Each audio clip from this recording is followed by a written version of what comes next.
Sumber terbentuknya karbon terdiri dari dua, yaitu satu berasal dari organisme dan dua berasal dari alam.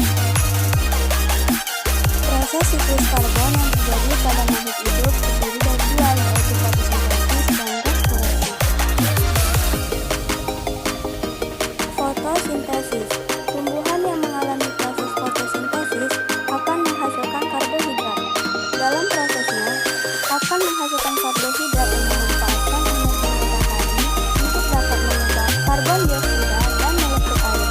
Dalam proses terjadinya fotosintesis tersebut, energi dari radiasi matahari oleh adanya ikatan molekul karbon akan diubah menjadi energi kimia. Molekul karbon yang digunakan tersebut didapatkan dari gas CO2. Respirasi. Selain manusia dan hewan, tumbuhan juga mengalami proses respirasi. Kebanyakan dari proses fotosintesis pada tumbuhan adalah proses respirasi yang terjadi pada bagian stomata atau daun. Proses yang terjadi yaitu perubahan makanan menjadi sumber energi. Selain itu, stomata yang terdapat pada tumbuhan akan menyerap gas O2, oksigen, dan mengeluarkan gas CO2, karbon dioksida. Berikut ini video proses siklus karbon yang terjadi pada makhluk hidup.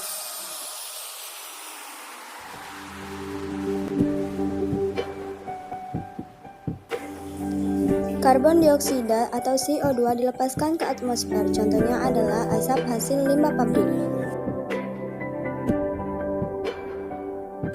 Karbon dioksida CO2 diserap oleh tumbuhan untuk fotosintesis.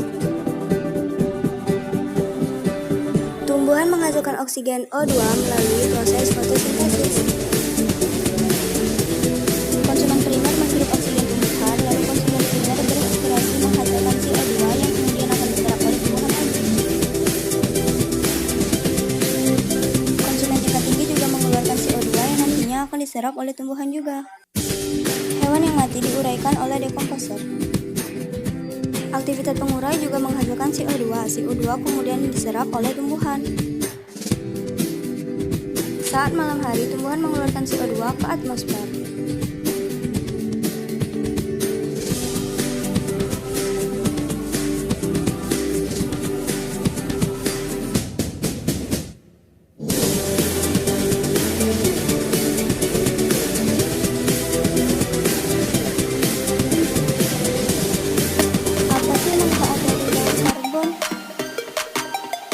Manfaat daur karbon adalah mengembalikan karbon yang ada di atmosfer ke organisme hidup, fotosintesis, dan respirasi. Karbon dioksida hasil respirasi